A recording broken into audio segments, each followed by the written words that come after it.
Thank you. So today I'm going to be talking about EAGO and explaining it for GPU parallelism. To kind of give some background before I get into what EAGO even is, I'm going to talk about non-convex optimization. So my background is in chemical engineering, and in chemical engineering we deal with a lot of nonlinear problems, just in reacting species, parameter estimation, things like that. And a lot of the nonlinear solvers that have been developed in this field kind of come from chemical engineering. But these solution methods aren't really good for non-convex problems because you might have multiple solutions and you might not be at the optimal solution. You might not even know that, and you might want it in certain cases. So you need a deterministic global optimization method to kind of guarantee that certificate of optimality. The problem with that is the non-convex methods are very expensive. So we kind of want good software tools, and we want to be able to leverage recent advances in hardware tools to deal with this computational expense. So over the last 8 or 9 years, we've developed EAGO, a solver for non-convex MILPs. Through Jump, it's very easy for users to formulate an optimization problem. Like, you can have a custom Julia function. As long as you can write a function in Julia, put it in a Jump model, EAGO can optimize it to global optimality, assuming it's or infeasibility. We also have a large library of McCormick realizations, envelopes for every basic function, univariate function, binary operations, and even some common activation functions in machine learning. These help us calculate very tight relaxations to make global optimization more efficient. Our solver is also open source, so you don't have to give us any money to use it. One of the big benefits of being open source, and kind of what sets EAGO apart from other global solvers, is that it's designed as a research platform where people can implement and test anything they want.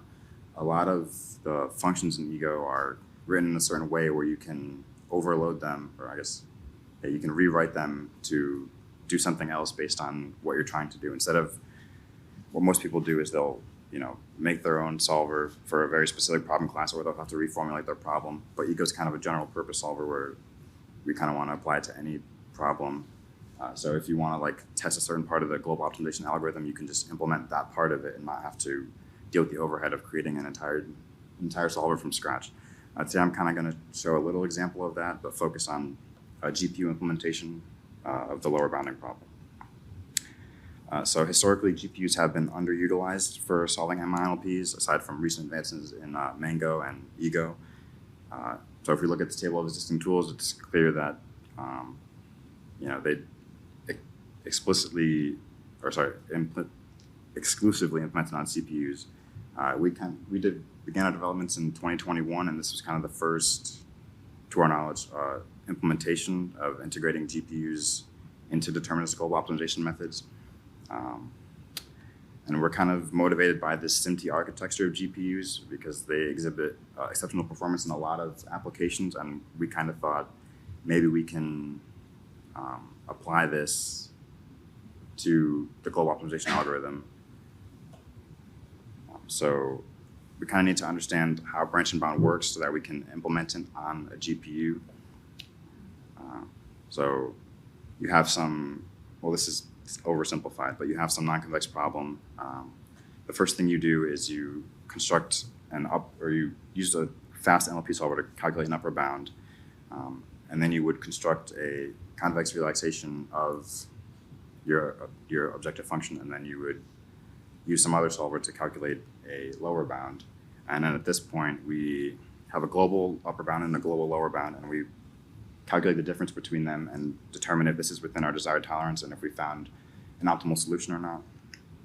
If we're not within our tolerance, we have to branch on that domain and generate new nodes to explore, and then we effectively repeat the same process for both of these nodes, and at each step we can kind of compare the bounds to our previous bounds, and we can fathom nodes that are determined to be infeasible or have worse bounds than our previous solution.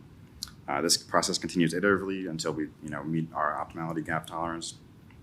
And in the worst case, branch and bound exhibits an exponential runtime with respect to the number of decision variables that you're branching on.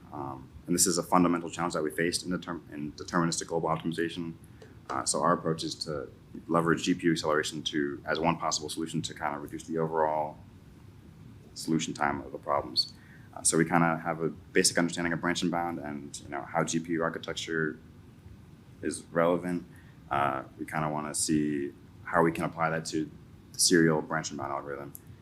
So we ran a bunch of benchmarks and we found that the lower bounding problem is the majority of the time is spent when solving a problem.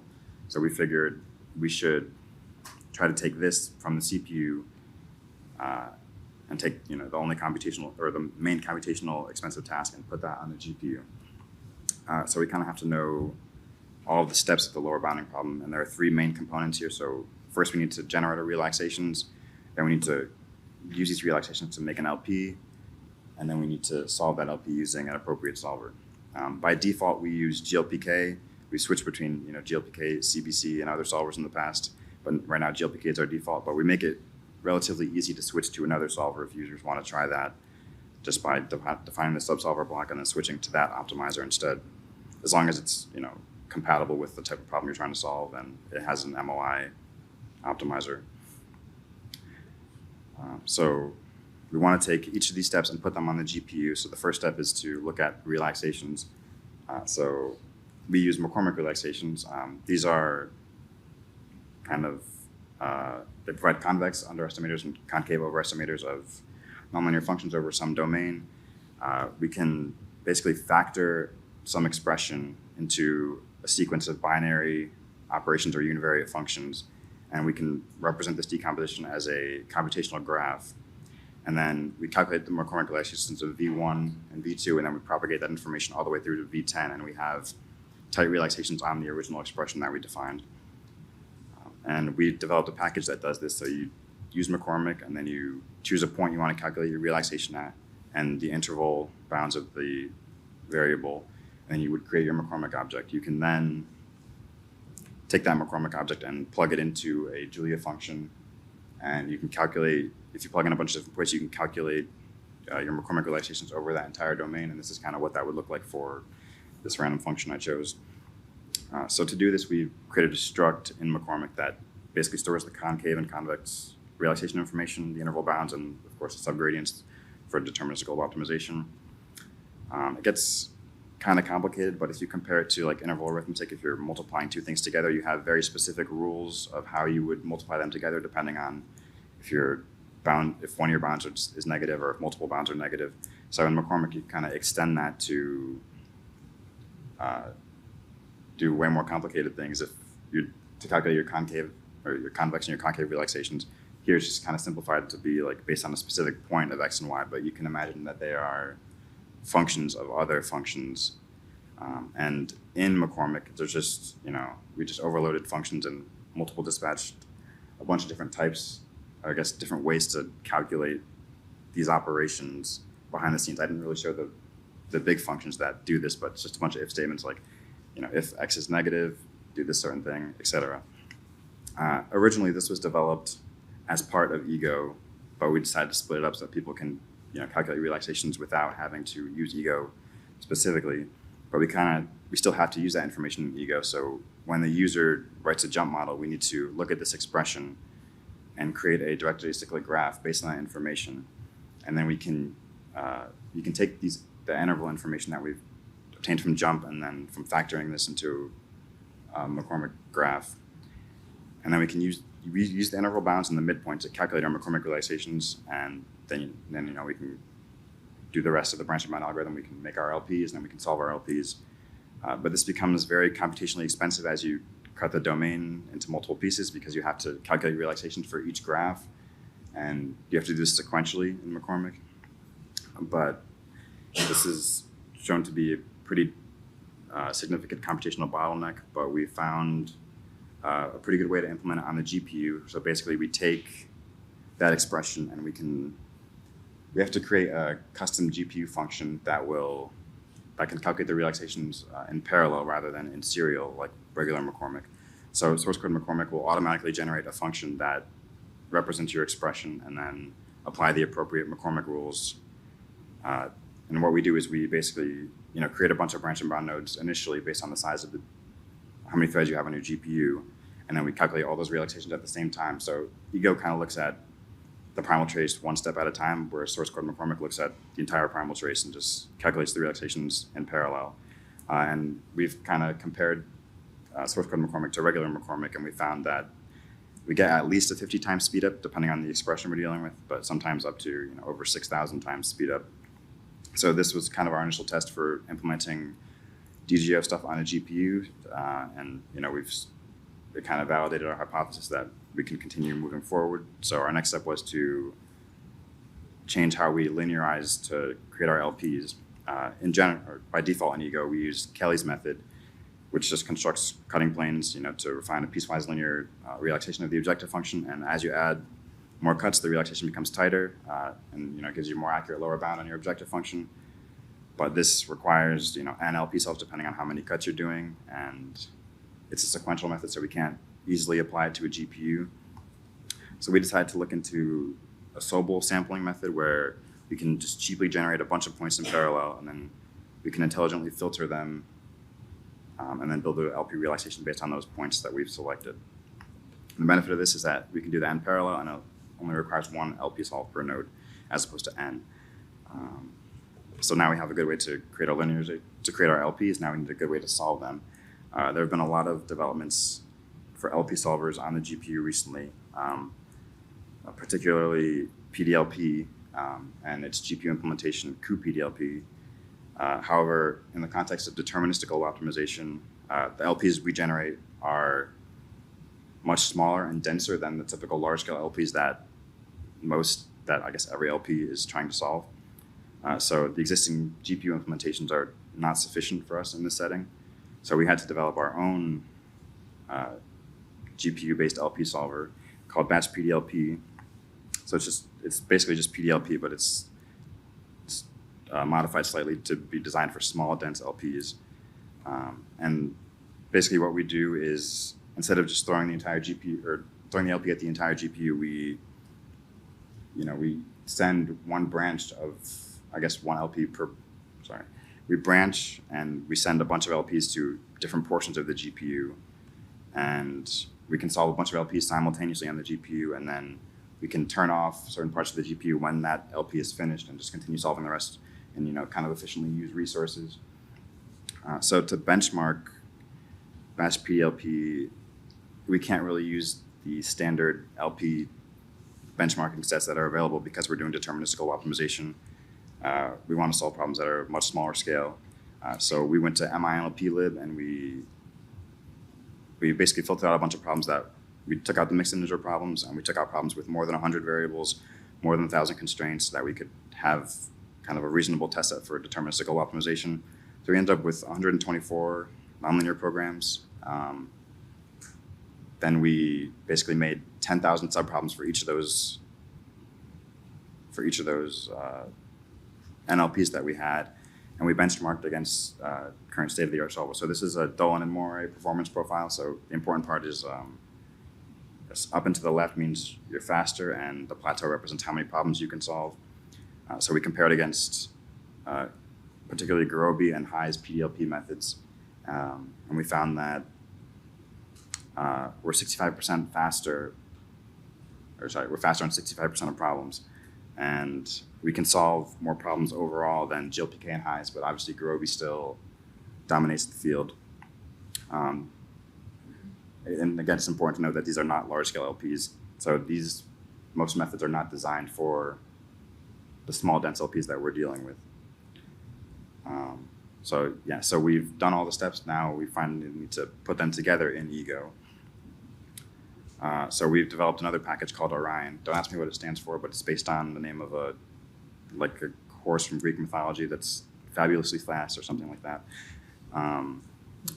So we made this package to kind of put everything together, and then we benchmarked this solver against deterministical optimizers that exist out there. So Orion's in black here. You can see Baron and Skip are still much better, but these solvers have much more advanced pre-processing techniques than EAGO does at the moment. So if we just compare Orion to EAGO, we can see we can solve more problems and we can solve them faster than just comparing EAGO with a GPU implementation of EAGO. So to do this, we have to kind of create an extension in EAGO, and I guess, overload how the lower bounding problem works, we have to create a really complicated struct. And the important thing is that the struct is a subtype of an EAGO extension type, not to be confused with like a jump extension or a Julia extension. So you create this struct as a subtype of an EAGO extension type, and then you have to define the important things that you want to bring into the EAGO ecosystem, I guess. So the important things in this case, I guess, are your functions defined based on source code McCormick, and then the PDLP data from BAS PDLP. And then you need to understand how optimization works, I guess, in Jump and Julia. So when you call jump.optimize, behind the scenes, I believe it calls moi.optimize at some point. So in EAGO, that part's not going to change, but you kind of have to look at how we choose whether to do a custom implementation or just the default thing in EAGO. And that comes down to optimize. So most of the functions in EAGO they start with the input of an extension type and then the optimizer. So when you're rewriting an EAGO function, you have to change the extension type to the extension that you defined, and then it will call this instead of calling the default EAGO function. And most functions in EAGO are written like this to be overloaded, just so that people can use it as a research platform. So you kind of you start making your model, and then you overload how optimized hook works, and then you write your GPU function. In this case, I'm not going to go into detail on that too much because it's really complicated. Currently, you're trying to solve a model, you have to use source code McCormick, and because it was built originally through symbolics. So you define your expression symbolically, and then you have to define it in Jump as well. But when you're creating your EAGO optimizer, the subsolver you're passing through is the struct that you've created with the function you generated, and then it'll know to use that when you're calling jump.optimize. So again, all this is just put into Orion so people don't have to worry about doing it themselves.